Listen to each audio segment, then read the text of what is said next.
Ladies and gentlemen, good morning, good afternoon, good evening, and welcome to this initial episode of Drie Bokke, a Ball BOD. I'm Joe Shepherd in Ireland, so Miller Fulcher, 100,000 welcomes to everybody tonight. And for our inaugural show, we're going to run through what it's all about. We're going to have a load of topics to cover, and we've got two of the most famous people in South Africa, and Andy there to talk us through those topics. Tonight's show, we are going out into a whole number of South African rugby forums and international groups as well as this test show. Most people will know this is normally I'm on a Wednesday for Three Blokes of Ball BOD. This is one of our spin-off shows that we wanted to do because I'm a huge fan of South African rugby. Joining me in my venture tonight is from scrum5rugby.com, my very good friend, a Bath man. A Bath fan, and an England fan, but I let him away with that. Please welcome Andy Daniel. Andrew, good evening to you, sir. How are you? Yeah, very good, Joe. I always let's let the first guest there. Yeah, I'm very good. Absolutely. Who we got on the show first of all before we run through? Kenneth Esterhuizen. I hope I'm pronouncing this. My Afrikaans, my pronunciation is dreadful. And Dan. Oh, nearly let that slip there. We'll you think absolutely wrong. Gwyn, how you doing? Great to see you. Excellent. So, Andy, the idea of the show is that we want to have a monthly roundup looking at Springbok and South African rugby, everything from schools, grassroots clubs, schools, varsity, the Koi Cup, and everything all the way through the Super Rugby, all the way through to the test level. Been a big fan of Erasmus myself from his time when he was at Munster, and obviously, heavily involved with the Pro 14 here. Obviously, as you can see from the back there. Oh, wrong way. See the back there, Ireland and Leinster fan. Well, why wouldn't it be? And so, we wanted to put the show together. So that's what we're going to do and we're going to look at. Whoever's watching tonight, feel free to start a watch party as well and support what we're doing. And thank you for joining us for our inaugural show tonight. Andy, your thoughts? What do you want to get from these shows? Well, the thing with South African rugby is that it starts becoming big at a very, very young age. So schools rugby here, for instance, is unbelievable. The quality is better than you will see anywhere else in the world. I've been to the World Schools Festival. I've watched South African teams put 90 points on New Zealand teams, second or third best schools in New Zealand. Big difference, obviously, to the UK because everything comes through the clubs in the UK, and then you go into academy systems. Yes, school rugby is big in the UK, but only really at the sort of private, sort of public schools, whereas here it's all state schools. The schools are amazing, and you would believe that they are private schools when you go to them. I personally live in a town called Paarl. Paarl is like, it's the hub of, it's like the mecca, if you like, of schools rugby here. Two of the biggest schools in world rugby, and certainly South Africa, are here. There's Paul Roos down in Stellenbosch, and then we go up to Grey College and Grey High, where Sia Khaleesi came from. But Springboks start at these schools. Okay, it's televised, it's on SuperSport, so the equivalent of Sky Sports. There is a dark side to the schools rugby, and there's some underlying issues there. Not for tonight, but something that we'll probably look at in the future. On those schools, they get picked into provincial teams and they go and play in what we call Craven Week. And Craven Week is the biggest schools week in the world. So Western Province will pick a team, Boerland, the Lions will pick a team, the Bulls will pick a team, and they go and play games for a week. And out of that comes the South African schools team. We go to South African under-19s. And this is where we have the slight split. And again, where rugby in South Africa is so good to watch. So you'll get a lot of guys then will go to varsity, and they will play in Varsity Cup, the brainchild of Francois Pienaar, no less. You go down to the Dani Craven in Stellenbosch on a Monday night, 15, 16, 17,000 people there, mainly drunk students, but it's good. I cover it. I drive down there, wouldn't miss a game. Not only are these guys already signed up to their provinces, to Western Province down here, or Tux, for instance, they'll be signed up to maybe the Bulls or the Lions. Then, it's top class rugby. It's live again on SuperSport. It's just everywhere. Where football, it's like football in the UK on TV, shall we say, is exactly what we get with rugby over here. It just draws you in. You just can't help it. But the other people who leave school do go straight into academy systems with the franchises and the provinces. So you might get guys leaving at 18 years of age, and they're flying up to Durban, and they're going into the system in Durban with the Sharks.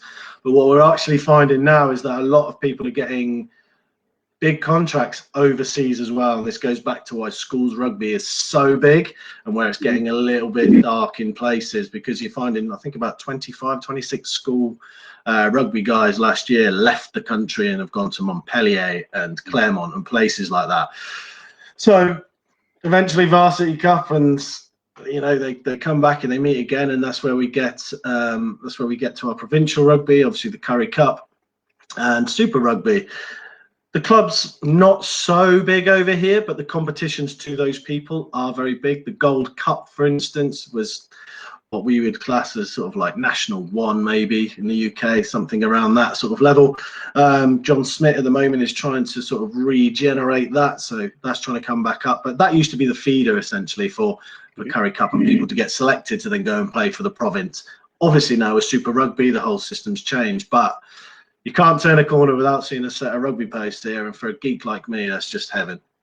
Brilliant. Listen, that gives us a good overview because, like I say, everybody's welcome to the show tonight. The very first one, Drie Bokke, a Ball BOD, and I'm Joe Shepherd from Drie Bokke, a Ball BOD, and Andy Daniel from Scrum 5 Rugby. And the whole way this is going to work in the future is that we're hoping to do a monthly roundup of Springbok and South African rugby, and Andy will be the host with a second host, and I'll be producing the shows in the background. So we're having this to test it. So it's going into a number of South African forums tonight, a number of international rugby forums as well. So you're welcome to the show, and we're going to bring in our two guests now. Andy, you're going to introduce our first guest. Tell us a little bit about him. Yeah, he's a man that I connected with about a year ago. We both have a massive love of rugby. I lost a very significant bet to him, not monetary, but embarrassing, over the World Cup when England obviously lost in the final. He's been a rugby fan since he's 6 years old. He's a massive Blue Bulls fan, lifetime. He's been through the good times, and now he is going through some seriously bad times. His passion for sport has been there since he's a kid. He's been a sports video editor for 18 years. He's worked for Super Sport for the last 10 years.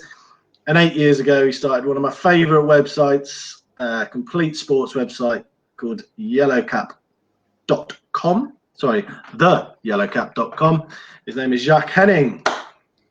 Hey, and 3, 2, 1, as we planned it, Jacques. Good evening to you, and welcome to Drie Bokke, a Ball BOD. How are you? Oh, I tell you what, I'll take you off. I'll take you off mute. Well, thanks, guys. Thanks for having me. I really appreciate being on the show tonight, and may this be the first of many to come. Yeah, absolutely. You're most welcome, mate. Enjoyed chatting to you over the last week, and your expertise and knowledge, superb. And thank you for making the time. Joining us also tonight is a very good friend of mine, South African.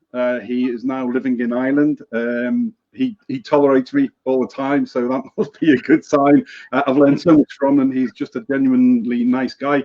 He represented his country, South Africa, in both rugby and first-class cricket.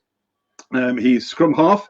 He played for Western Province and then the Stormers as well as South Africa. Apparently, somebody told me that he can play fly half as well. But yeah, I thought, he's a scrum half through and through. This one.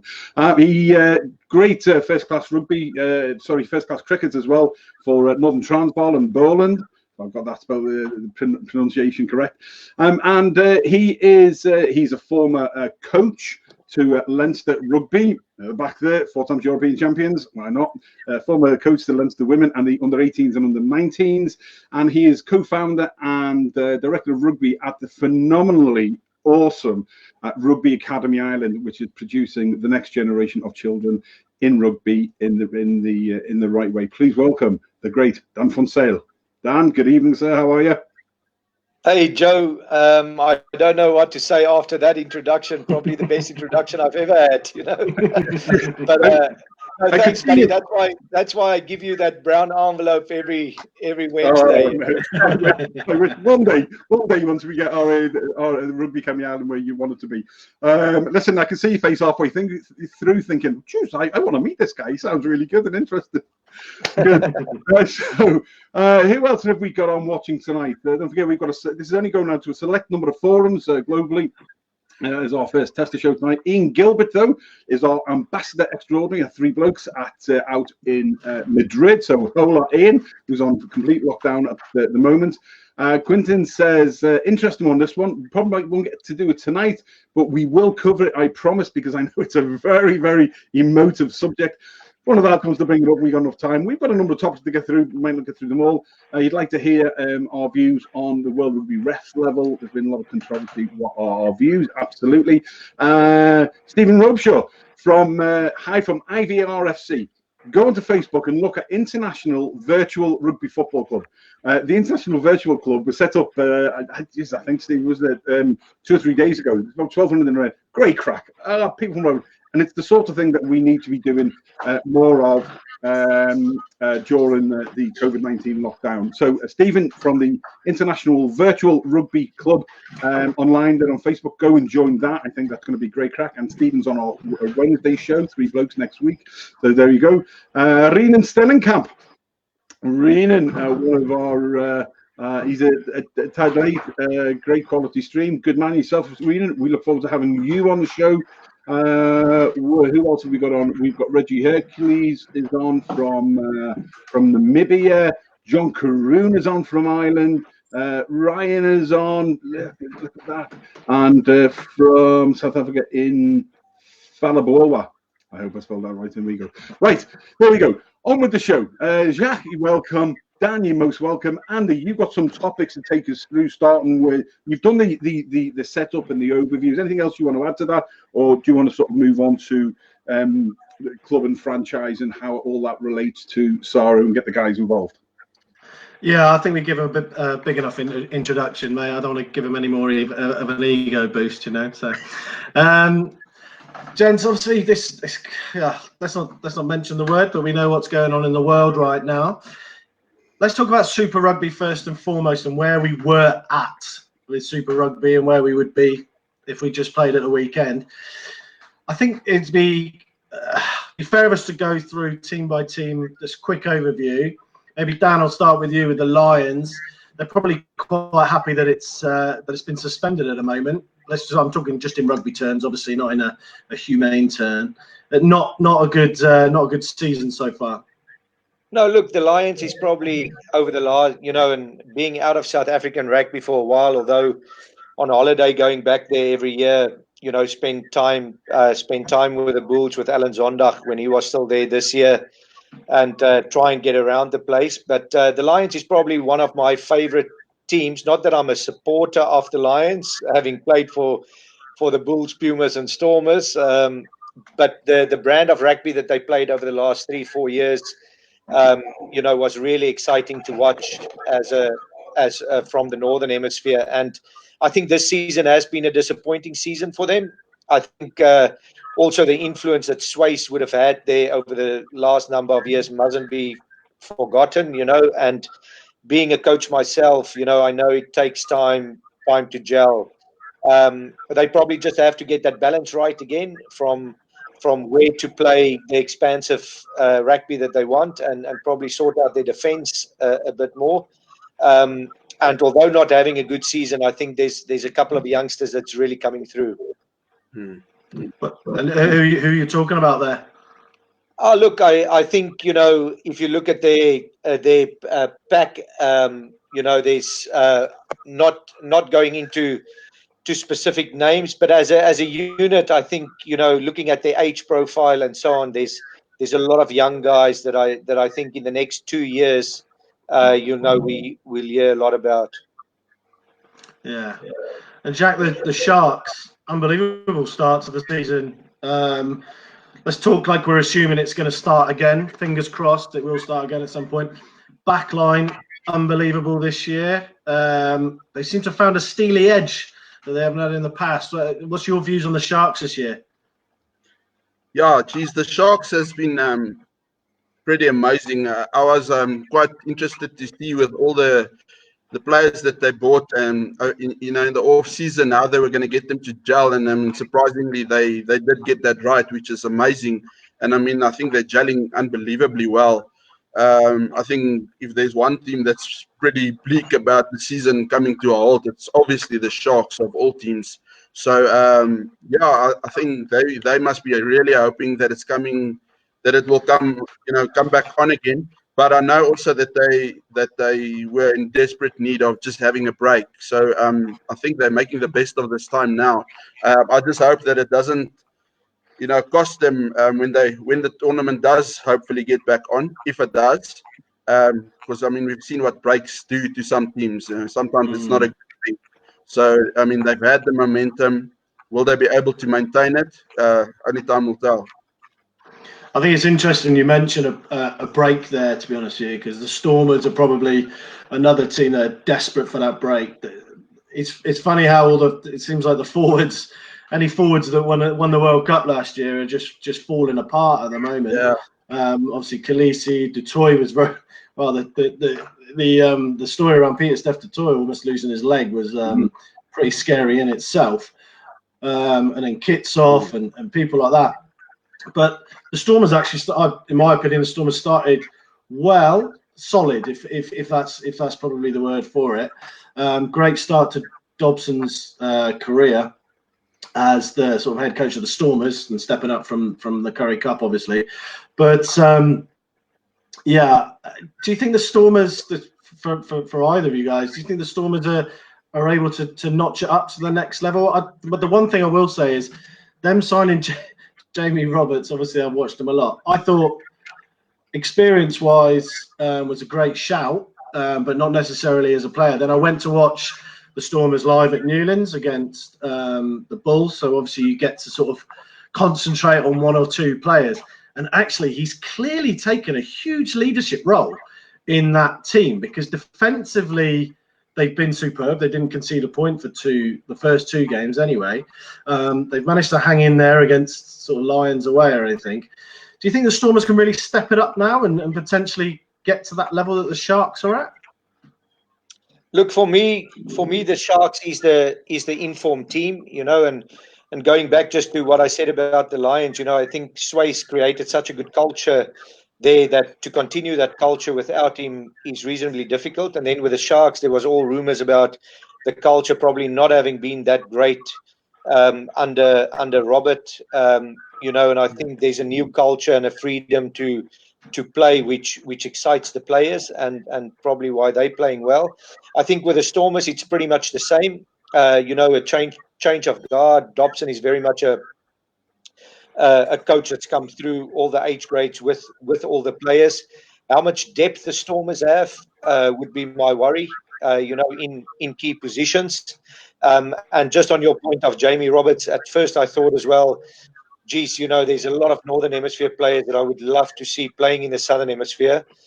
Is he maybe a little bit over it? But like you say, and I take it back, and sorry for doing that, but Richie Richardson, when I played cricket with him, when he came over the West Indian grade to play cricket for the Titans, he was probably 2 years past his best, or 3 years past his best, but the influence he had on the change room was massive, and I think the Stormers needed that, and I think Jamie, by all accounts, is really fulfilling that.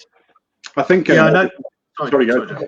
I'm a huge fan of Jamie. I think he's just solid, and I think there was always so much he did around the park from a leadership capability.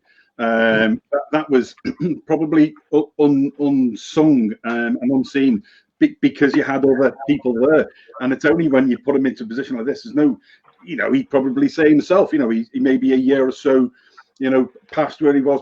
He's gone out there for a reason. He's a hugely talented doctor.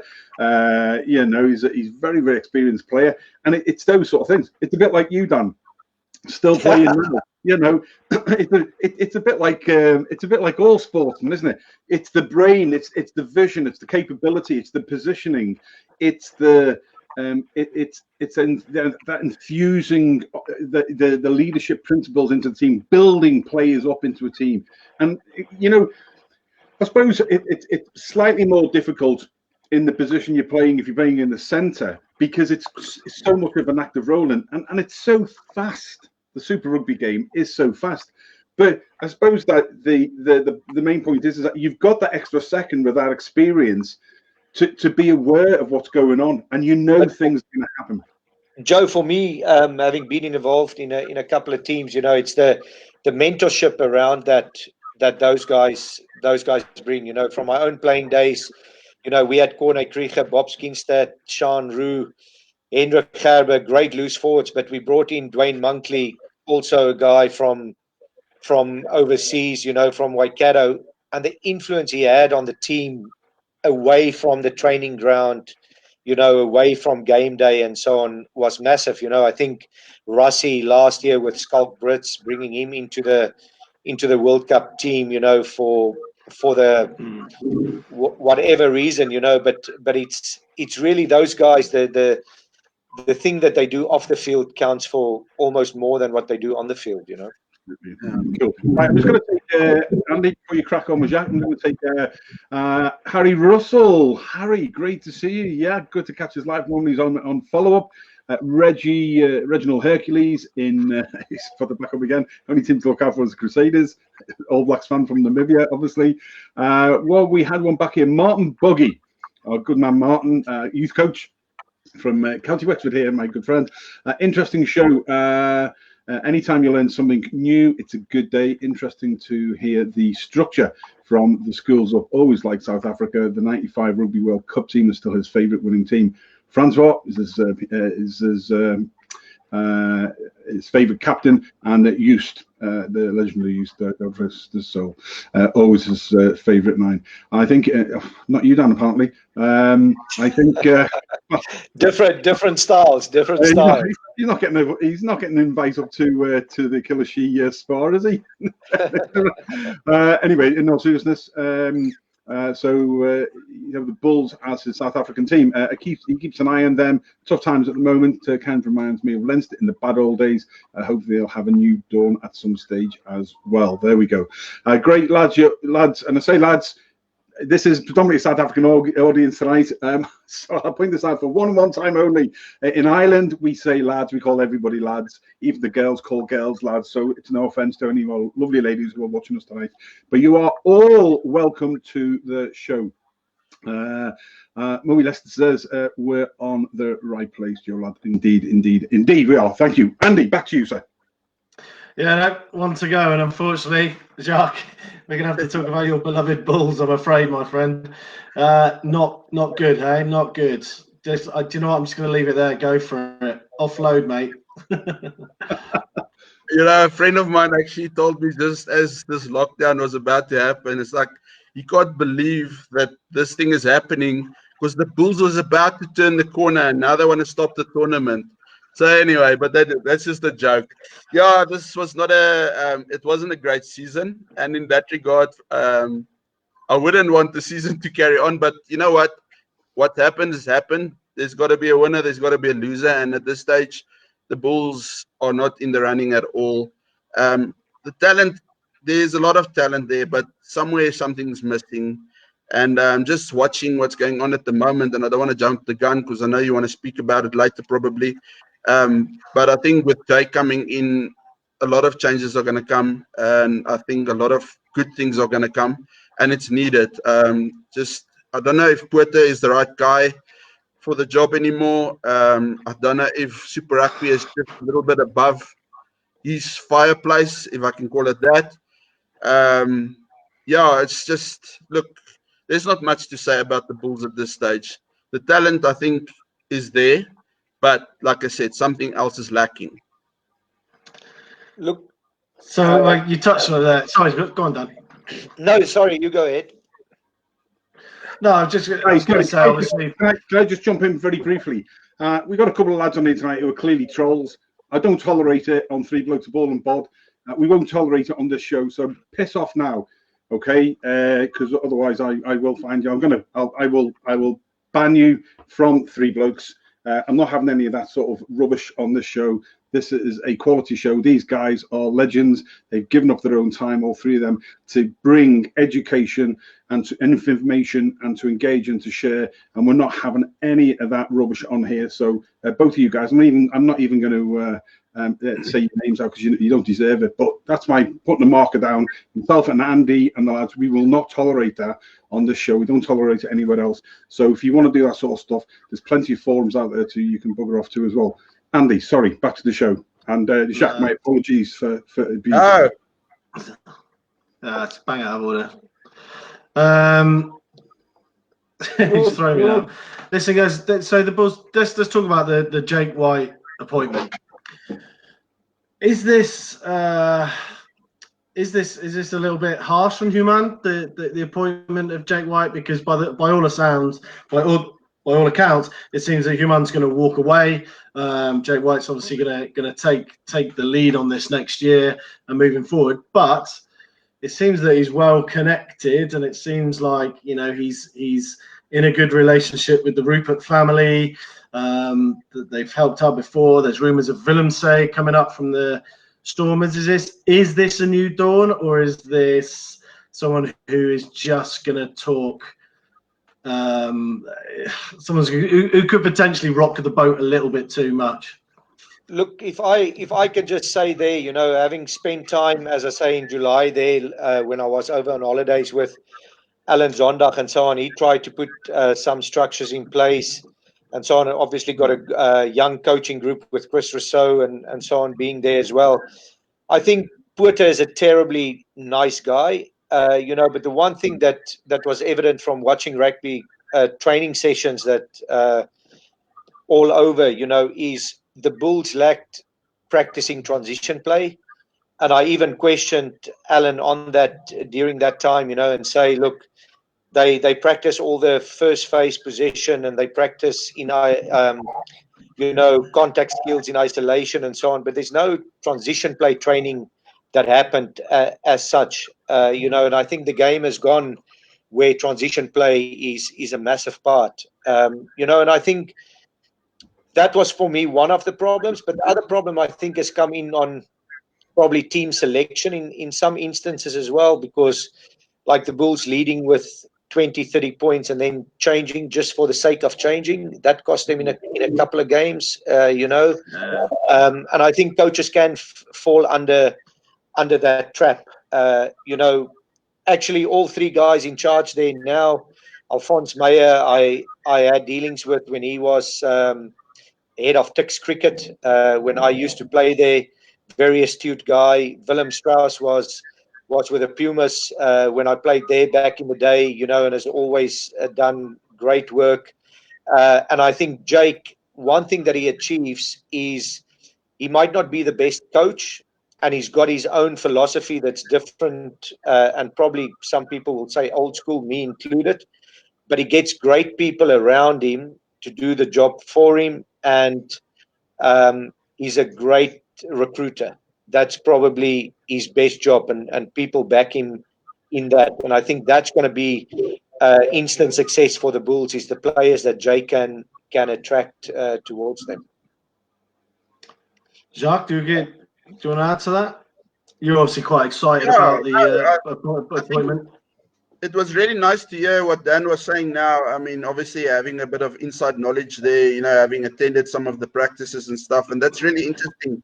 And I mean, I had a look at it the other day. At this stage of the game, I think it was in a matter of 2 years, with the Human's winning percentage is only like 37%. So honestly, you know what? At the end of the day, sport is about winning, and I'm saying sport because I know we're talking about rugby, but in general, that's what sport's about. And nobody is coaching to lose or anything, and I'm not saying Puerta is doing that. And like I mentioned earlier, I just think Super Rugby is maybe a cut too high for him. But following this whole since the news of Jay coming in and everything, and I know, and I've been checking some of the questions coming through on the side. I think the big question that a lot of people have on their minds, and it's one that I had when I started hearing the rumors, was how long, if the thing is true about Jake, how are they going to get him to stick around for long enough?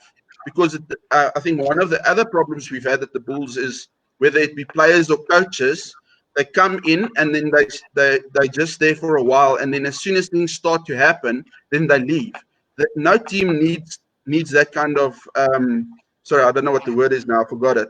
But then when Jake finally got signed, I saw an article somewhere where it was said that Alphonse Meyer and the guys that sat around the table gave him a contract where he's kind of stuck there until, you know, he's end of his term, which is already a good sign, and that already changed my mind in that regard. Other than that, I think Jake has proven himself. When he was at the Brumbies, the results were there.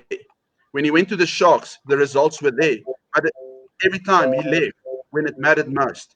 So if that is out of the way, then I'm telling you now, I've heard some rumors of some names and stuff, which, yeah, I don't want to really say names and stuff because, yeah, I mean, you know, you don't want to. Come on, give us an exclusive. Give us an exclusive. You don't want to spoil your sources. That's all I want to say. But I can tell you now, next year it's going to be a new look team. That's what I can tell you, and some of the names are really interesting. So yeah, I'm very excited. I'm telling you now, I'm almost at a point where I want to make a bet with someone, but no, look, it's I've for learned me, my lesson it's on about that success, you know, and Jake is very successful. All the teams, you know, when he coached the Sharks, he was successful with them, but there was problems within the playing ranks. You know, Brumbies, very successful, problems in the player ranks. Montpellier, the same. You know, it's that connection that you must have. Now, having been a ball boy at Loftus since I was 4, all the Bull supporters want is winning. They don't care about anything else. You know, where I'm probably situated now in Ireland, it's a little bit different. They look at the whole structure of the whole union. You know, Leinster, you know, depth chart from number 1, which is Cian Healy in the professional side, to who's their number 10 or 12 loose set prop coming through the school's ranks and so on. And I think that's been missing in the Bulls for quite a time, you know. But certainly Jake will get success with the Bulls. There's no doubt in my mind. But your thing there, Jacques, is how long will he stay there? That's the question. You know? If I can just mention something else that was also brought up quite early, you know, when Jake's name started going around, was obviously with the history of South African rugby, and, you know, with what happened with him at the box and all that. There's a lot of people that tend to have this thing that Jake is like anti-South Africa, anti the Springboks, blah, blah, blah, fish paste, whatever. I don't think that is the case at all. And then again, I think it was something that surfaced just after he was signed, and in an interview that he did, where he actually mentioned, and it kind of sounded like him and Rassie has actually had some words in regards to, you know, the big thing. And at the end of the day, it all boils down to the Springboks, you know, what happens in South African rugby. And I think that's what Rassie is starting to get right now, is he's actually getting the coaches to kind of work to a plan. And it sounds like Jake has actually bought into that, which I think is a very, very good thing. And I know also, having spoken to a few Bulls supporters and stuff, when they also saw that and heard about it, they were a bit more relaxed in that regard, because a lot of people, like I said, they think Jake is anti-South Africa and all that. And I think there's a lot of rumors about Jake that needs to just die down, and very quickly. Go ahead, Joe. Sorry, I was just going to a couple of questions, loads of questions going up there. Thanks very much. We've got some people out, which is good. And so thank you. You're welcome to the show if you just joined in. Go back to the very beginning, and where Andy gave Andy Daniel from Scrum 5 Rugby, who's my co-host tonight, and gave an excellent for the non-South African people, an excellent update, an intro into how South African rugby works from the grassroots all the way through. I'm Big Joe Shep. I'm joined by Andy Daniel, by Jacques HENNING, and by Dan van ZYL, talking about Springbok. The initial program, I'm looking at Springbok and South African Rugby Roundup, and you're very, very welcome to the show. We are the seagulls on the bottom. We are being sustained tonight by our good friends at coffeedog.ie, who sustain most of the shows. They've been sending coffee out around the globe. But if you go to coffeedog.ie, And if you use the promo code SHEP, S-H-E-P, as in Shepherd, SHEP, S-H-E-P, will give you 20% off, or the company will give you 20% off, and it sends anywhere in the globe. So thank you very much to Johnny and the team from Coffee Dog. And you're welcome to our first of our shows. Right, Reggie Hercules says, Reginald, obviously, Namibia says, Dan, do Bulls have the players to compete in Super Rugby this year? Drie van der Westhuizen. If I'm pronouncing these wrong, and not only will Dan, it took you 10 years to pronounce my surname right, Joe. Yeah, but I'm one of the few people Zil for you. Surname, mate. Don't worry about Darby. He's a Stormers supporter anyway. So Okay, there you go. I can go whatever I want, because I can go whatever I want on it, apparently. So there we go. Guys, have we heard what's going to happen after lockdown? We're going to come on to the World Rugby Club thing. We've got ideas for you, Darby. We've got ideas. So we like that. We like the fact that we put these segue people in place to be able to make it look like we do on the show. Give them free coffee. Martin Buggy from Ireland, from Westford over here, my good friend, one of our panelists on Three Blokes, one of our senior panelists on Three Blokes. I'd love to see another couple of South African teams come to the Pro 14, especially the Bulls.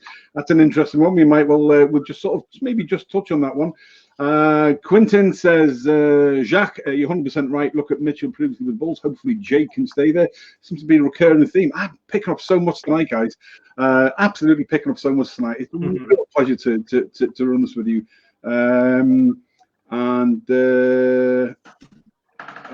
Who else have we got? Somebody asking you for a bet there, I think. And Gregor Galway from up in Ulster is interested in listening to South African person on the line. Still, they seem confident. All right, okay. Yeah, well, we're going to be covering an awful lot of that as we move forward. So, very quickly, Dan van Zyl, do you think that the Bulls have got the team to play Super Rugby if it again starts this season? So, or actually, is it a good time to? It's come at a good time. Line in the sand, 1-1 and lost 5, I think, from the 6th, if my memory serves me right. Oh, look at me. Yeah, but I think there's been enough. There's been enough evidence. Like I said, they led against the Reds with 20 or 25 points at the stage, and then managed to throw it away. So probably a bit of a leadership issue there. I would say. And whether that's again coming from off field and leadership groups and so on. You wouldn't know as I'm not part of it, but certainly there's been aspects, of their game that certainly can live with all the teams. It's just to sustain that for the 80 minutes, Okay. He's gone back to it, just saying that the Stormers will win it anyway. Are you ready for us? I can't wait until I pick up and understand all of these little side things that are coming in. It's just like, I'll have to watch it back now. It's worse than any Munster-Leinster rivalry, Joe. Yeah, there we go. Thank you. See, Jacques going to make a fortune on bets in the next season. He's like, what I mean? I just want to tell you guys a little secret. That Darby van der Westhuizen, he's very well known for wearing Bulls shirts quite often, as staunch Stormer he is. So don't believe him what he says. Oh, they called out. Quinton, one final one, Andy, before you jump through. One topic for Quinton, is the Bulls are struggling currently to keep their players within the structures. They play schoolboy rugby in Pretoria and possibly Club Rugby Varsity Cup, but thereafter they just disappear. Or is that just him? I'm not sure on that one, Andy. Is that a big effect, or Jacques or Dan? Joe, I think from my experience, and it is, and South African rugby, as Andy said at the start, everybody, lives to be a young guy lives to be a professional player, and, at school level, they're getting contracted already. And I get a lot of emails here, what are you going to offer me if I come over to Ireland? And the more we say to them, it's an amateur game here until you make it, it's a hard one for them to swallow. But I think it's the pride. Offies is right opposite Loftus, but how many Offies guys want to play for the Bulls? Grey College in Free State. How many guys want to play there? Where any Leinster schools player want to play for Leinster, and that is the big difference, I think, between Southern Hemisphere or South African rugby. The guys just want to make it. You know, and there's no that pride that I want to play for the blue jersey or want to play for the Sharks or I want to. It's wherever I get a deal, I'm going there. You know, and whoever offers me, I'm going there. And that culturally, that creates a problem then later on. You know, and I know we've changed in Ireland a little bit now, where sort of guys not making it in Leinster get shipped to other province for the better of the game. But I think the culture of a Munster schoolboy wants to play for Munster. He want to put that red jersey on. He doesn't want to go and play anywhere else. And I think that's a big difference for me. Cool, brilliant. And listen, just on that, because I think that tags into what Martin Buggy was asking about some more South African teams, Andy, which will then segue into the Rugby World Cup and Mr. Laporting. Jacques and Dan, do you both think that, because, and I say the reason it's quite this question now is because Andy's final bit tonight is about keeping rugby in South Africa and developing it that way. So do you think more clubs would go, the likes of the Bulls or stuff like that, or have we seen the last of the two South African teams, the Cheetahs and the Kings? Do you think that will be it? First Jack and then Dan, please. Again, sorry, Jacques. No. But as a scrum half, I'm quicker at the breakdown, probably, you know. But and no, for me there, and I had this chat. Actually, we were very fortunate at Rugby Academy Ireland that the Kings stayed with us in their last visit here. You know, they stayed for 4 days with us, did the training there, and so on. And I chatted a lot to Rob Kempson and Bram van Straten that I would have played with back in the day. And I said to them, I hope the players realize, and they realize the influence their performances is going to have on future involvement for future players. Because, you know, there's a lot of pressure because of crowds and South African teams not being well supported at the moment, even in Super Rugby and so on. There's a thought within Europe that maybe you know, they should get one of the MLR sides involved or whatever to keep that going. So for me, it's just that I think they've got to get quality teams into the competition, because the competition has got or is Europe, and if a South African side is in it and they come last every year, I don't see how that can continue. And the question was a bit loaded, really, because probably what not a lot of people in South Africa in the Southern Hemisphere are aware of, probably not even the Northern Hemisphere, the Pro 14 league, I think is personally the top league in the Northern Hemisphere, over the French top 14 and over the English Premiership. I really do. Overall, and bear in mind it's teams from, you know, Wales, Scotland, Ireland, Italy. You know, it's. I do. I think it's still the two South African teams. But the Pro 14 board has three key persons on it. The Pro 14 board has Rassie, the director of rugby. It's got the president of SARU, South African Rugby Union, and the new chief operating officer who came in for the beginning of this season is a guy called Charles Krul, who was Eastern Province CEO at Rugby, I think. So you've got three key people there. So I don't see it ending anytime soon. I only see some more people coming. Jacques? Yeah, the rumor's been there that I think they want to add 2 more South African teams, if I'm not mistaken. Looking at the Cheetahs haven't done too badly, but the Kings are like just nowhere. I think a team like the Bulls probably wouldn't do too badly. They'd probably do quite well. But I don't know. This world, I mean, the idea about this Club World Cup thing, I think that might change things a lot in that regard, depending on how it turns out, because at the moment it seems like a hell of a tug of war situation, or it's going to become one. And I know we're going to touch on it later, but I don't know. I mean, you know, if it's between Super Rugby and Pro 14, I'd rather stick to Super Rugby. Although I must say I've been an advocate for the last for a couple of years, you know, especially every now and again when Australia comes with their nonsense and says South Africa needs to be kicked out of Sanzar and this and that, what. I mean, they're the last guys that should be saying stuff like that anyway. I know they are. And since that has, you know, been around, I've always kind of been an advocate, like, you know what, Bokke, I mean, let's leave them. Let's rather go to Europe. I think there's way more money anyway, in, you know, from a South African perspective. So, you know, if that's the future, then why not do it? I mean, at the moment, Northern Hemisphere rugby is catching up quite fast, you know, Southern Hemisphere rugby. Look, Jacques, I think you nailed the thing there in the sense of, you know, South African rugby need Northern Hemisphere rugby because of the money, where I don't know. And I think that's what was great about winning the World Cup, because I think if South Africa didn't win the World Cup, the feeling here would have been, we don't need South African rugby, you know, and especially at provincial level and so on. So I think that aspect, it's really important for South African rugby to have a foot in the door with the Northern Hemisphere sides.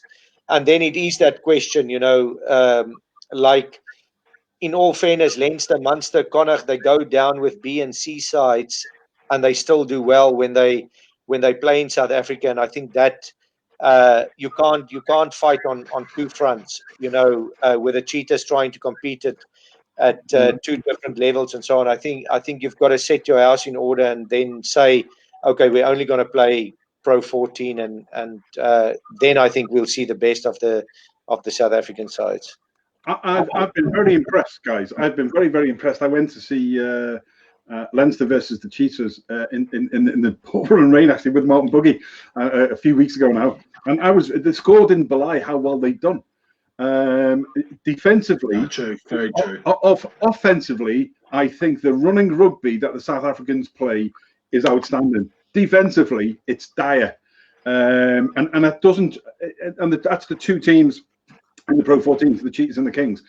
That doesn't show in your Springbok team. For me, the defense is solid in the Springbok team. I think it's, you know, the way that they played in the World Cup, they just controlled defensively every team that they played, apart from the first game. And I think they were just sort of trying to, and they just did it.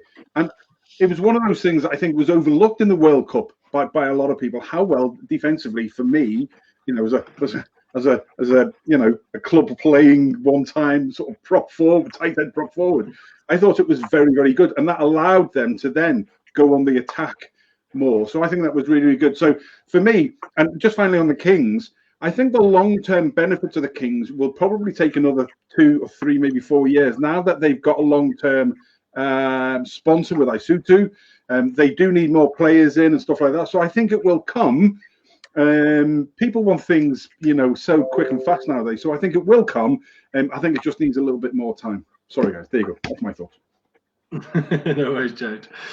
Right, time for me to get my soapbox out now, because I've got a lot to say on this. The World League, Mr. Bernard Laporte, please. I'm going to be controversial now. Go away, Mr. Frenchman. We don't need you in our life right now. I think it is a terrible, terrible, terrible idea, and I'll tell you why now. For us to start making money within rugby again, traveling halfway around the world for meaningless games that they believe will pack out stadiums, which it might do for the first year, but it won't do long term, is absolutely pointless. We need to start now looking at ourselves in our home countries. That's why, I mean, so sorry, for anybody who doesn't know, the proposal is 4 Premiership teams, 4 Pro 14 teams, 4 Top 14 teams, 6 Super Rugby, 1 Japanese winner, the league winner, and an MLR rugby winner over 9 weeks of the season would play in a Club World Cup. It would get rid of the Heineken Cup. Now let's use the Heineken Cup as a perfect example here, okay? The Heineken Cup had an aura around it for years. It was incredible. European Rugby decided that they were going to get rid of Heineken as their title sponsor and bring it in-house and try to do it themselves. It fell on its arse. It absolutely, the bottom dropped out of it. They had to bring Heineken Cup, and it's never fully recovered. You go back and look at the games of Munster in that final at the Millennium Stadium. Leinster's comeback in against Northampton. Those things are not happening. Claremont played Saracens. Claremont got to the final of Twickenham a few years ago. There was about 40,000 there.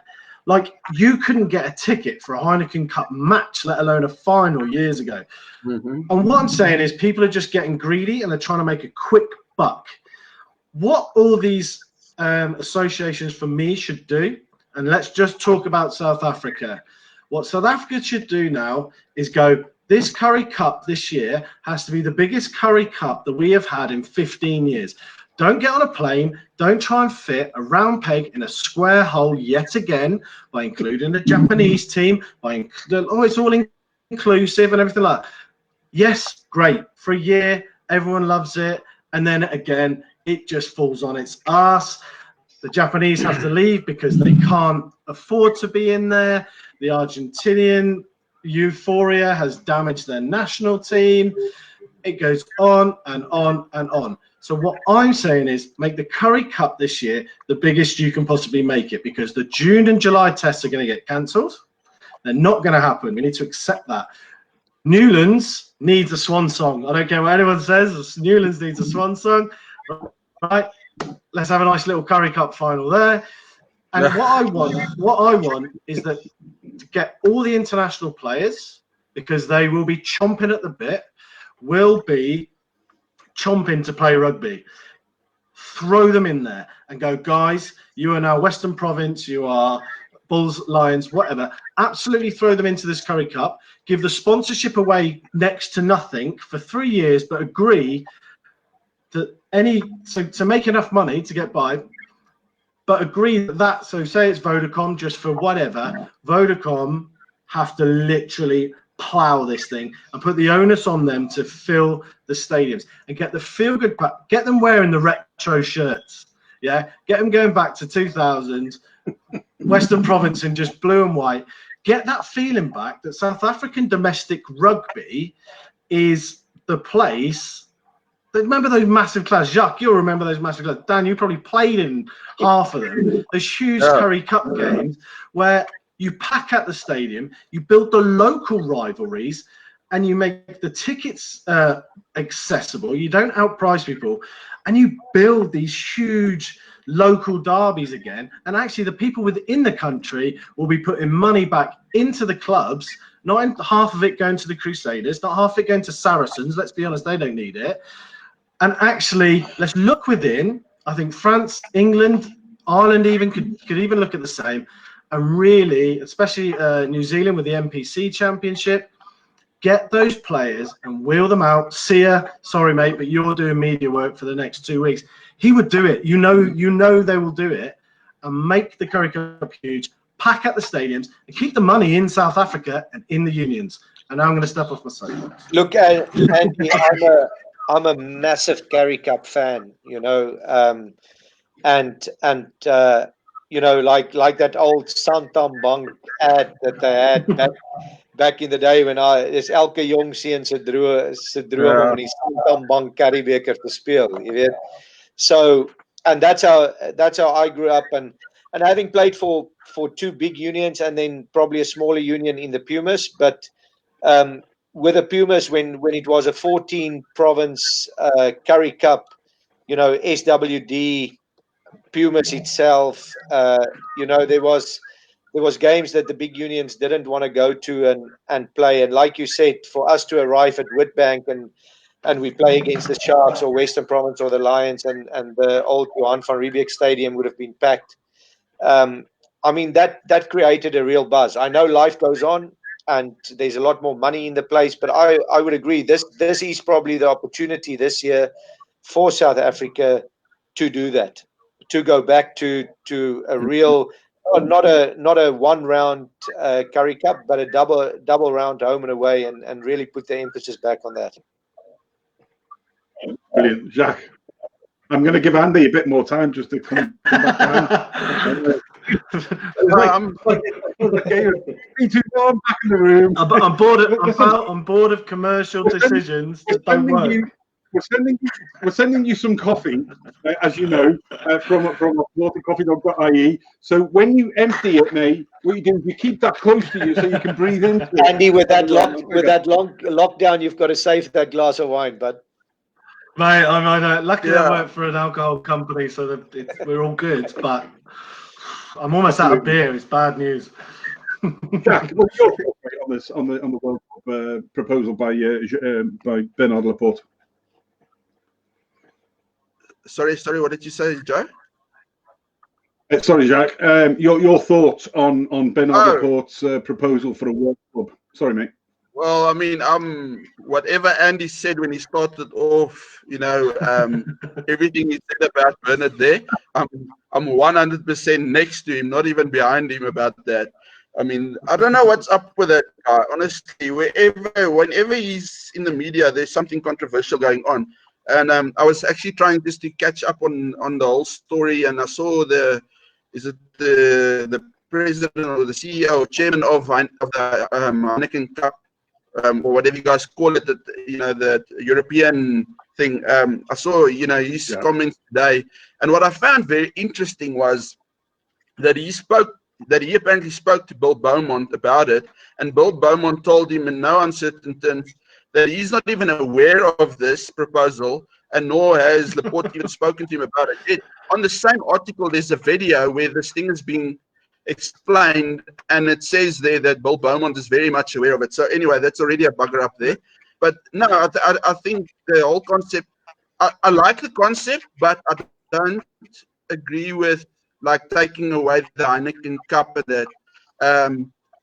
I've had a similar idea in my head for a long time, but obviously, I mean, I'm not anybody that's influential enough to World Rugby or those organizations. So it's just my own idea. But what I did find interesting when I read the article was that I forgot this gentleman's name now. But anyway, this chairman or that I was talking about, apparently they've got an idea that they've been working on for a while now, which I think, if I'm not mistaken, they wanted to implement in 2022, and it would have been an alternate to the World Cup years and also the British and Irish Lions tours, which I think is good, because I mean at the end of the day, I don't know how frequently the sports idea is going to be. If it's every year, it's every year besides the World Cup years, which is also maybe not a good idea, but I think they need to really look at this whole thing and just sit down properly before they just make some calls. I think he's just trying to get attention to his old vice presidency that's apparently coming out. And that's the thing. He hasn't actually been voted in yet. This is just his proposal. I think for me personally, I think there's two things that probably need to happen now after this virus disappears, fingers crossed, sooner rather than later, is that we probably need to re-look at this global rugby season. And I think there's more and more calls now, because what will happen is the Premiership could potentially get played in the English summer, and the rugby could be off the chart because it'll be played at a high pace. Everyone's going to love it, and everyone will be like, I don't want to go on Boxing Day ever again. And the second thing, and I hate to mention the sport, rugby league, rugby league, but why not play a World Club Cup? Get it in the diary. Those are huge games. When the Broncos come over and play Leeds Rhinos or Wigan at Old Trafford, it sells out and go, Heineken Cup champion, Super Rugby champion. Stop going, but Japan will miss out. Sorry, but this is just rugby, and we want to see the two biggest teams in the world go at it, hammer and tong. And if that's a one-off, people will travel for that. People will buy the shirts. People will buy the memorabilia. People will buy the scarves outside the ground. People will plow money into it. You dilute that money over 12 months, it's pointless. It doesn't do anything. It doesn't give anybody an injection of revenue at all. All it does is dilute it. So I wouldn't mind if there was a club world, the Heineken Cup champion played the Super Rugby champion. Maybe somewhere new. Stop trying to play it in Hong Kong. Stop trying to play it do it alternate. Look, the winner of the Heineken Cup at home one year, the winner of the Super Rugby the next year. So if it happens to be South Africa, New Zealand, Australia, so be it. If it happens to be France, Ireland, or England, so be it. Look, I do think Australia, New Zealand, and South Africa probably need each other. Especially Australia probably need the other two more than what they realize, because they don't really have a domestic competition. I think the Heineken Cup, if you look at last year, if you look at the pool stages, if you look at the quarterfinals, semi-finals, finals, it's good quality rugby and very competitive. So I don't see why they should change it. Crowd attendance is high. They obviously get the TV rights, all of that. So France, Laporte, probably just, because Toulouse is now on the rise again. But since Toulon won it, he just wants something to get into the limelight again, I would say. He's the epitome of a man who's been in the right place at the right time about 12 times on the trot. I reckon I'd have won 2 Europe. I've had too much coffee. 2 European Cups with that Toulon team. I'm telling you, I would have. Good. Listen, guys, we are an hour. We could sit here for another 3 hours. We're not going to. When less is more sometimes. So we're going to sort of round up a little bit now. We've loads more things we wanted to talk about, but the engagement tonight has been absolutely phenomenal. I've gone back to a couple of these. Terence Keegan is still a Leinster fan. Would still like to see Leinster play the Sharks. I think there's a little holiday trip out there. They the Sale Sharks in the Heineken Cup. Safa Sharks, as we like to call them nowadays. Yeah, absolutely. That would be really good. There's a lot of people agreeing with lots of different things you're saying. Going back to the English and the French botched up the Champions Cup. What was the old Heineken Champions Cup? Now the EPCR, the European Professional Club Rugby, and they didn't have a sponsor. Yeah, there was some elements about the fact that France and England hadn't won, and Leinster had been dominant for years, and then it all changed. And Andy's right, it did. It fell on its arse a little bit. To be fair, what else have we got on? Just to finish off, listen, lads, we've had a. Quinton says, please, another 3 hours. And he's run out of coffee and he's run out of wine, Quinton. So, I want to know where he gets his second name from. Who's that, Daniel? Andy Daniel? Quinton. Ek sal nou lekker Roma speel eet, so ek wonder waar kry hy daai naam vandaan. Good job they don't do names on the back of shirts anymore. Jesus. It's probably a bit like we put your name up in lights again, because you've had a lot of value there, Quinton, tonight. I haven't even. I looked at the name and I thought, Jesus, I'm not going to even try that. I can get Quinton and just about nothing. Shorten it to Quinn. Forgive me, man, shorten everybody's names. But here we go. Quinton Runs van Rome's is ice cream, Joe. So he must have done something. He must have done something with the ice cream to get that. Anyway, Quinton says Q. We shall now just call you Q for ease, mate. For me especially. So Q, thanks very much, mate. You've been very, very engaged tonight, mate. It's been a real pleasure. And thank you for sharing everything on there. Another 3 hours. Martin Buggy always makes me run over on every show, whether he's on it or not. So it's the woman also. We have now gone over. There we go, Martin. Sometimes more is more. What else have we got here? That's Jack saying 3 hours. I find that people are rugby hungry. Yes, they are. Mark Lederer. Mark, good evening to you. When is the next one? We don't know. There will be another one. We are trying to find somebody to support doing a monthly Roundup show. So it's not going to cost that much, but if you are a small business or you're an individual who's been or can supply wine. Or absolutely, and are filthy stinking rich. We don't need that much. We are very cheap. But if you do own a winery, Johan Rupert, if you're watching, if you do own a winery, and you just bailed out the country, bail me out. Malbec or dark chocolate. Yeah, some peanut tart. We have a copy already. Then we'll probably clearly see the two guys at the bottom. The two bulls are the two responsible guys in this conversation. Dan's got his in an IV for these. He doesn't mess around. John Buchanan Allen. I'm going to give a quick shout out to And to John, who's on the quiz show.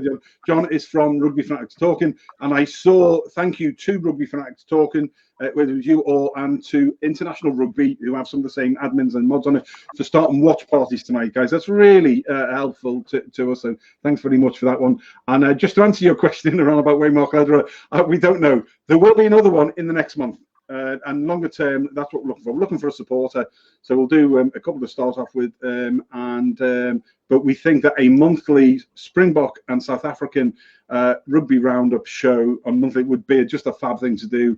We want to get it down to 2 weekly at some point. Yeah, we do. Yeah, longer term, bi-weekly would be great. And Andrew, I would still like to discuss, in one of those shows as well, the schools rugby, and the different coaching styles, playing styles, all of that, according to what I've seen 100%.